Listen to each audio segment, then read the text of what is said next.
good work from all of you. Thank you. On this one. But first of all, we want to begin with understanding the Cybersecurity Authority and how things work there. When you have issues like this that you've got to fight, internet fraud and all of that, how do you go about them? Good afternoon to your viewers. Right. As you may be aware, the Cybersecurity Authority was established in 2020. The Act was passed in 2020, but they started operation fully in October 2021. Right. With the mandate to regulate the cybersecurity space of our country and to also offer advice to government on cybersecurity matters that borders on national security and all that. And one of such, mandates include cracking down on cybercrime. Right. And so the reports that you've been receiving from sometime last year when the new Director General took over from around March, we've conducted quite a number of arrests and crackdown on some of these groups that are in our country, and also to further put in place the necessary cybersecurity infrastructure in terms of regulating cybersecurity professionals, the service provider, and also the cybersecurity establishment that are providing services to our institutions, and more importantly, our critical information infrastructure. Right. So that's what the work has been. We're trying to focus by trying to position Ghana as the leading country in Africa. So we want to be the leading cybersecurity country in Africa. Currently, the current Director General actually chairs ANCA, which is the authority of cybersecurity countries, the network of cybersecurity authorities in Africa. We currently chair that committee to try to see how we can work for cross-border information sharing, because cybersecurity is not a one-country fight. Somebody may be committing a cybercrime in your country, but the real offense, or those who are the victims, are living in a different jurisdiction. So you have to work across borders to see how you can tackle some of these issues. And we get reports from within and outside, and depending on the nature of the investigation or the report that had come, we decide which of the law enforcement agencies we want to work with to be able to carry out some of the report that you've been getting. Right. So people reach out to you, and you also have your intelligence, then you follow on those pages. Yeah, there are certain times that we identify certain people that, based on our operational understanding of how these things work, we can profile an individual for quite a long time to understand their framework and what they are doing. There are times that some of the victims of these things, like the rescue operation that happened over last week, you receive calls from within. Some of these people were kidnapped from their countries here and being kept in rooms and forced to undertake some of these things. So sometimes when they get some small window, they're able to reach out to our 292 number, which is the emergency computer emergency. 292 is the emergency number. Yeah, the computer emergency response team. They work 24 hours around the clock. And so you can reach out to them, and then we get the report, and quickly the computer emergency team put together the report and forward to our law enforcement unit to be able to investigate those matters. The Act gives Cybersecurity Authority the power to investigate cyber-related crimes and then work with other law enforcement agencies to carry out those arrests. That's why you realize that we've been working with the police, we've been working with the immigration, we've been working with the national security and other, sister security agencies in cracking down on some of these issues. So in this case, as we've seen the Wager Tuba Afien and the one that happened on the 16th and 17th, how long did that intelligence, or occasionally, or in such instances, how long does the intelligence go? I think that particular operation took quite some time. Okay. In that you have to be sure and take time that you do not miss. That's one. Right. You also need to be sure that in actual fact, these people are really actually engaged in crimes that borders on the cybersecurity of the country. So you need to take time to do your investigation properly. And our law enforcement people have been on the grounds, moving around. And when you get the report, they visit the areas. They try to be sure that before you move in, you do not, because there are actually human rights issues when you break into, you move in on somebody. Definitely. And it turns out that, you are abusing their rights and all that. So we do a lot of checks and follow up on these things before we take action. We do not just receive reports and, start running to go and arrest. And sometimes I hear that people say, oh, we've put a report, we sent you a report, but you're not following up on it. We are following up on everything, just that to establish a nexus as to when to take an action or when to make sure that the number of people you are targeting are at a location where you can take action. You need to be sure, because you can take action and miss the real people. Because in this particular instance, if we didn't calculate well, the individuals who are the so-called chairmen that had brought some of these people from their countries and, they are victims, you would go there to carry out an arrest of these individuals and end up only going to arrest the victims. So you want to be sure that you are picking everybody, and eventually after the investigations are concluded, those who really are the masterminds are separated from those who are victims for integration back into their country, and the law enforcement that have the authority to prosecute then carry out the investigations and take action in that respect. Right. So it's interesting to know that the kingpins or chairmen or chairwomen, especially from Nigeria, do come in and then bring along or try to persuade others to come along. So in this raid, you had about 44 people who were kidnapped in that sense to partake in this. Is it not difficult, or is it not easier to get them from our borders before they get into the country? You see, we are members of a lot of bodies, and we've signed up to some treaties. Right. And Ghana is also part of the ECOWAS. And these people, in most instances, are not bandaged into trucks and brought here. So there are schemes that are online where people are offering job opportunities and wanting to transition you through Ghana to other countries for job opportunities and all that. So sometimes these people follow up on these things and then get up to become victims. By the time they are in a country, and the promises that these people have made to you before bringing you in, because, you now begin to realize that no, what the people have said online, a kind of advertisement. That's why we always want to make sure that we are intensifying awareness and issuing alerts that we post on our social media handles and sometimes send to the media to be able to because the schemes are quite different. For example, during the holiday period, you realize that the Cybersecurity Authority issued a statement on online shopping, because at the time, it is those kind of schemes that were, at the fore.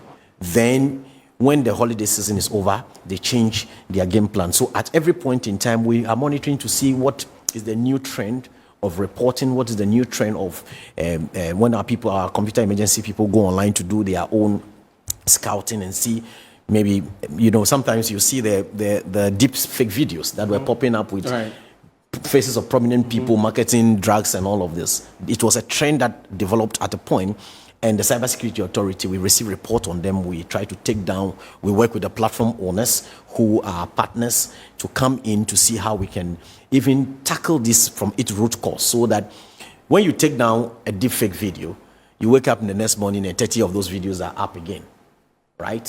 Which means that people are stationed and concentrated on carrying out these activities. So we are trying to work with the platform owners to see how we can develop a system with them that these things, when they are posted and they have certain similarity, they do not come up in the first place. I think that there should be a way to prevent them from coming up even before. But the Cybersecurity Authority, first of all, need to put forward a report and said, you are the platform owners, we are a regulator in our country. This is the situation that some of the prominent people, including even our citizens, are faced with. Right. And this is how we intend to see how best we can come together to work on it. So the schemes are quite different. And whilst I think that, yes, we need to look at, the borders and be sure that, people who are coming in, we keep certain level of checks in place. When citizens who are members of ECOWAS come into our country and they undertake some of these crimes, our responsibility is to take action and be proactive and crack on them. And that's exactly what the Cybersecurity Authority has been doing, right, with the support of the Minister of Communications. Okay, that's beautiful to note. In terms of resources, are the resources available to undertake, such magnitude of, apart from this and many others, we have the human capacity and then all the other resources? Yeah, I think the current Director General, Mr. Divine Agbeti, has been trying his best, right, in terms of working with the limited resources that we have. And at the Public Accounts Committee, he has mentioned that we need to beef up, first of all, the motivation for our workers, the skilled workers, because the cybersecurity has become quite so attractive in terms of skills development that other institutions may be tempted to poach our people from our end. So we need some level of motivation, to keep our skilled workers from leaving the country, and also to support the operations of our law enforcement unit to be able, because some of these investigations are quite elaborate, right? And it takes time and a lot of investment to be able to do some of the work. So the minister has been trying his best together with the Director General. We would just call that the decision makers in terms of the budgetary supports, to be able to push the work and support our skilled workers, and those who are currently still staying and working with us, should give us some further attention whilst we try to manage within the scope that we have currently. Right. So with this, you're telling us that anything that happens with internet fraud in this country, the cybersecurity space can fish in, because on social media, here people say, oh, what Ghana, they can't do anything. People say all they want to say on social media and engage in such crimes, but they should be careful of that. But there's evidence of them being arrested all over the place. And just as people think that they are sophisticated in committing crimes, the law enforcement agencies also have very ethical, sophisticated means of finding people out. And I keep telling people that sometimes when certain issue goes on and we've conducted an investigation and we have not taken action yet, it doesn't mean that we cannot take action. We just want everything to come together before we take any action, so that we are not violating people's rights, and we are making sure that the law enforcement agencies are operating within their scope and not overstepping their boundaries in certain respect. So I see some of the things that people write on social media about how they can use certain technologies but these technologies were developed as a response to a certain ethical system, right? So people should know that just as they have, or they think that they have means, or they have certain technologies they can rely on to beat the system for a while, the system not taking an action does not mean that they are not monitoring. We are closely monitoring every event, and when it becomes necessary, the law enforcement we have, if we may not have the capacity compared to other advanced countries, but Ghana is really doing well in terms of pushing the frontier of cybersecurity, and we work with a lot of global organizations in terms of partnership in conducting some of this investigation if we need support, or sometimes they need support from us in terms of carrying out certain investigations in our country. Right. So in the past few months, those arrests where some have been extradited to the US and all of that, you've been very critical in that? Yeah, we've been very critical in it. I mean, we've been collaborating with the FBI, as you may be aware. The FBI has issued public statements, acknowledging our contribution in that respect. We work with the Council of Europe, that had, even during the last year's October, during the National Cyber Awareness Month, came in to carry out training for our law enforcement agencies, including the judiciary, in how to handle cyber evidence and be cyber aware and all of that. So we've been working with a lot of organizations in terms of beefing up our capacity of not only of the Cybersecurity Authority officials, but also other law enforcement, local law enforcement agencies that we work with and we think that they need some level of capacity building. The Council of Europe has really been doing that. And also the UN agencies like UNICEF and UNODC had also been supporting the Child Online Protection Unit within our organization to be able to make sure that our children are using the digital space safe and are not being exposed to cyber stalking. Right. Talking even about the digital space, there have been concerns about some of the things that happen on social media, especially on TikTok, where the very obscene, sessions going on TikTok, children on there, child pornography, all of those things on such platforms. What has been done about some, or is there anything that could be done from your quarters?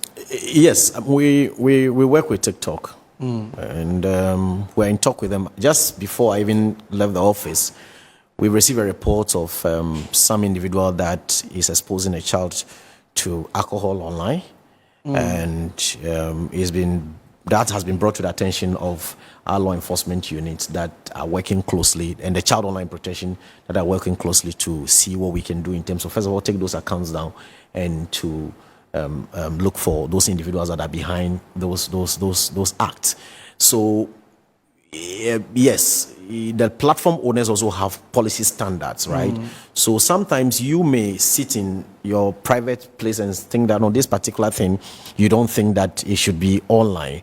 You report, we work with the platform owners, and the platform owner also wants to be sure that, first of all, they are protecting people's human rights and freedom of speech, which is very important for them.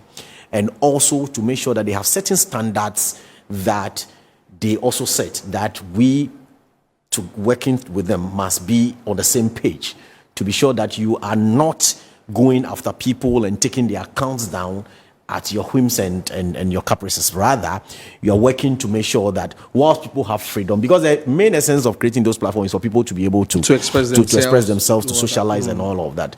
Sometimes if you are not careful, you may be overstepping certain boundaries and all that. So we work with the platform owners and all that. And the Cybersecurity Act, first of all, also plays another caveat on certain actions that the authority can take, including even going to effect an arrest. You need to have a warrant. So the judiciary saves us a gap to prevent certain overreach of some of the security agencies. So you need to have to convince the court enough to be sure that, at least you have enough evidence and there's a need for you to take an action before you can even secure those warrants to take an action in that respect. So the authority had tried as much as it can to work within this scope. First of all, to make sure that we are complying with our mandate, and also making sure that our citizens feel safe to go about their social life online.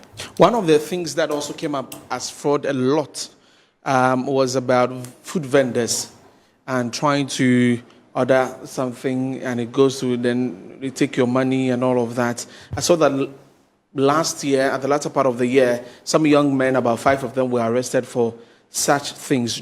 Do those vendors come to you and try and find ways to sort that out? Yes, I think we've had some report in that respect from some of the vendors. Right. The first thing we advise is that you are a big vendor, that people are ordering food from you, and you need to verify your social media handle, particularly on the Meta platforms, Instagram and the rest, and it's free.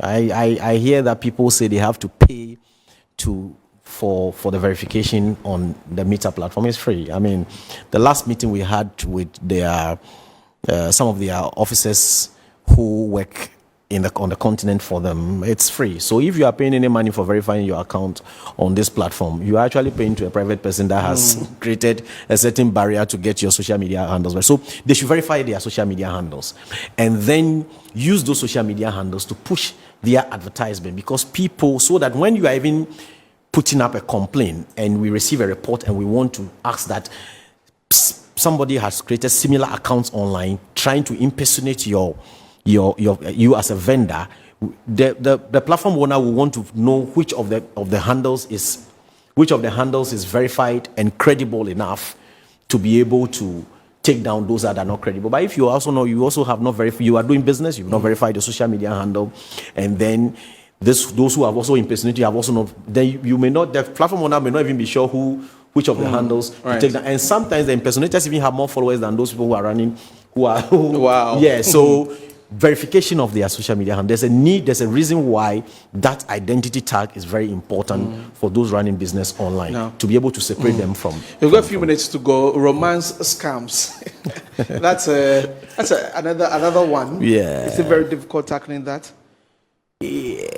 The schemes are such that you need a lot of work to be able to clamp down on those individuals. What is good is that the law enforcement agencies, which are our international global partners, have been really helpful in terms of providing support when we need one, when we are carrying out a profiling of an individual and we think that this person could be a person of interest for investigation. Or sometimes they come up and say, in your country, this particular individual, we think we've been monitoring, we've been tracking, there's evidence of victims of our country that have been defrauded through a certain romance scheme, and that we need you to investigate that. Then they provide evidence, that we take up that, look at it, then we start working with them. So those kind of investigation take a long time to conclude, because you need to put a lot of things together before you can take an action. So by the time that we take an action, you can be sure that the main target of our focus have been really, profiled properly, and the necessary. We are convinced, our global partners are also convinced that it is time to take an action before that. Whilst the cybersecurity, more importantly, in terms of its legal framework and what we do, just really came into force in 2021 after the act was passed in 2020, which means that there is a new frontier. It's a new frontier that we are intending to push, further, and we can only ask for support from our citizens and decision makers. Right. So let's do the education again for our viewers out there. If there's anything about cybersecurity, internet fraud, anything like that, the code is 292. Yeah, they should just call 292 or send a message to 292. Okay. And then we will reach out quickly to them and take an action. Okay. But some of the reports that also comes, an example is not only in relations to somebody defrauding you from your mobile money and all that. I was even going to come to that, but we don't have time. Even sextortion, right? Sextortion. Yeah, if you're in a relationship with somebody, for some reason, both of you are no longer the person there. has you, and for the purposes of intimacy, you took some videos, and that person is threatening to release those videos, and and all of that, or release it to somebody to post. That's an offense under the Cybersecurity Authority Act, and if you report them, we will take an action on them. Why the telcos not? There's already a collaboration about. There's been some discussion that has begun this year with them to see how they can support in terms of our awareness creation and putting this information out for our citizens to be able to reach out. Thank you very much, Benjamin. You're welcome. Coming through. It's been nice talking to you to understand the operations of the Cybersecurity Authority, and we've discussed that we will definitely come to the office. Sure. We've got to come see how the operations are. So thank you very much for coming. Benjamin Avonyoche is the Acting Director of Communications, International Cooperation and Strategic Partnerships at the Cybersecurity Authority. So remember, it's 292. Give them a call, send them a message if there's anything concerning internet fraud, any fraud, sextortion, whatever thing it is, and they would attend to you. So many thanks for watching the show. It's been a pleasure coming your way. My name is Desmond Okrekudan. So do enjoy the rest of our programs. Have a good afternoon. Bye-bye.